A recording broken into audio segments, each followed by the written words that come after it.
Okay, good morning. It's 10 a.m. Thank you all for coming.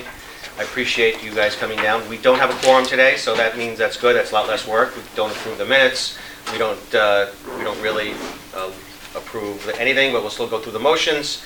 And we have a presentation. We have at least one guest speaker, and we may have somebody else coming, depending on his timing coming here. But we have stuff to talk about, and because it's videotaped, even the people who aren't here, they can catch up with what we're saying on YouTube and through our Facebook page. And that's the purpose of that, to make sure that we get our information out there and we show our PTA presidents that we are a resource. We have resources for them to utilize. So going forward, again, we're going to be really quick. The bylaws, since we're not doing approval of minutes, the bylaws that we have now, 2015, they're supposed to be redone every 3 years, which is coming up right now, right? So February 2015 to February 2018 is 3 years. We happen to be doing our bylaws at IS 187. So what I did is the same thing that I'm doing at 187, doing here, working with my executive board to get this thing done. And then what I will do is I will email the template that the Department of Education uses as a PDF. I will email the current bylaws, and I will email the proposed bylaws shortly after this meeting.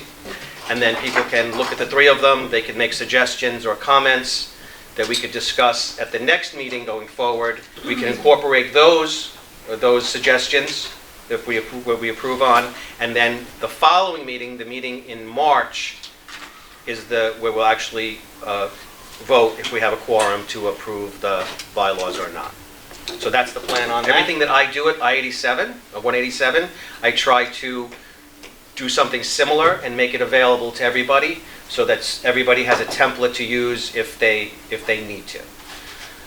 Going forward, once we do approve the final bylaws, I have it as a Word document so that I will mail that to anyone who's interested, email it to anyone who's interested. So that means when you do your bylaws, all you have to do is edit ours. You can cut and paste. You could insert your school PTA's name in there, and it will make it a lot easier for you and your executive board to update your bylaws as required every 3 years.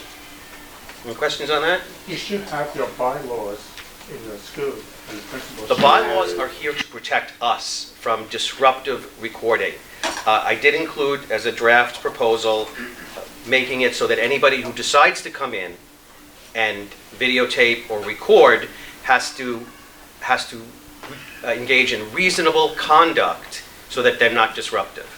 That would include being at the back of the room, no flash photography, no sound, no devices that make sounds, and no close-up of our members. That is to protect us. That is to protect us. We can decide to record whatever we want because it's our meeting. We could put it on YouTube, we could stream it, we could do whatever we choose to do. This is helping us if somebody from outside, as they have a right to do, they have a right to come to these meetings. Case law, Letitia James versus the Department of Education, that was decided, and because of that, district leadership teams, SLTs, and President's Council meetings are considered open to the public. Anybody could come, and it's the right thing to do. Usually people want to fight to make things more open, not to make it less open, right? This is what we're supposed to do. We're supposed to be open to everybody, accessible to all. This is the mantra where our entire society is going, especially in PTAs, which talks about money and resources and education priorities. This is something that someone in their living room should be able to clue on in and should be able to get an update of what's going on if they choose to do so. Assembly. So we are having, and hopefully the gentleman is coming, his name is Curtis Tiny Johnson. Great guy. He has an organization that he works with called Harlem Magic Masters. We contracted him to do an assembly at our school at IS 187 on February 7th, and I'm inviting everybody here, as well as everybody who's watching, a PTA president from all of the District 20 schools, to come on February 7th to view it, to see if it's something that, that might be good for your school. So it's February 7th. We have 3 performances, the first, second, and third periods. It's at 8, 8:40, and 9:25. Please feel free to join us, take notes, gauge the reaction of the kids. You could talk to him about funding. I believe we paid $2,500 for the entire 3 assemblies. If you only want to do 1 assembly, it's a little bit cheaper. And that also might be something that, that you could either do through your school, the DOE funds, or through the PTA funds, or some combination of both. I've heard that there are some principals that are using their own money to book this gentleman, because he is a DOE vendor, and it is a lot easier for them to do that when that's the case. Please join us on February 7th. At a previous meeting, fundraising. So fundraising is always a big thing. And what I'm working on doing is, there was a gentleman who spoke at the Together We Can on October 28th, and his name was Kevin Young, and he put out he gave everybody his information to contact him. So I'm in the process of going back and forth to see if he can come here and talk about ways to fundraise. He's from what school? He is from Dock Street School for STEAM Studies. And it's the second school, and he brought his fundraising up from In fact, he had a $70,000 budget that he went from $70,000 up to $250,000. So, with different ideas, not just an auction, different ways that you may be able to get information. but speaking of the auction or the gala, IS 187 is going to do ours sometime probably in April. And so what we'd like to do is, if that's something that your school is doing, we would like to get everybody's dates out there so that we don't conflict with each other. Additionally, if someone hasn't done an auction or is new to auctions and they want to see how it works, we could see our fundraising rep, which is Kim. Kim, hello, fundraising rep, and contact us, and we could go over it and decide if this is the right thing for you to do, and a little 101 about how to set it up and how to run it. And Jen does a wonderful auction. I'm sure she would help too, right? Yeah. Maya might wants a little credit too. Who? Me. That's okay. We could put the camera, we could come up and talk about it. No, thank you. Okay. So that's the thing with the fundraising. But please, any questions, if you think about something you want to do, please contact us, and we'll help you out with that. Justin Brannan, who is the newly elected city council person, he is reaching out to us to talk about hosting a meeting, coming to our President's Council meeting, and talking to us and answering questions, specifically about education policy.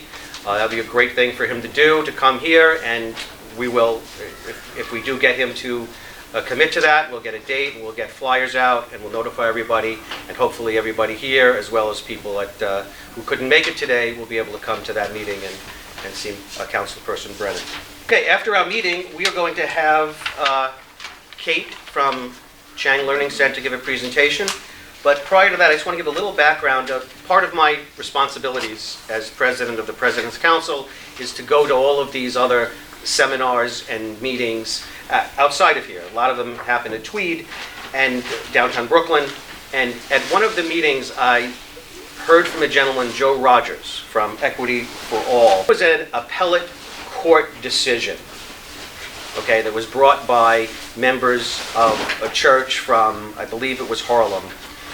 And it made its way all the way up after, I think, a 17-year fight, asking for appropriate funding, baseline amenities and standards for our schools.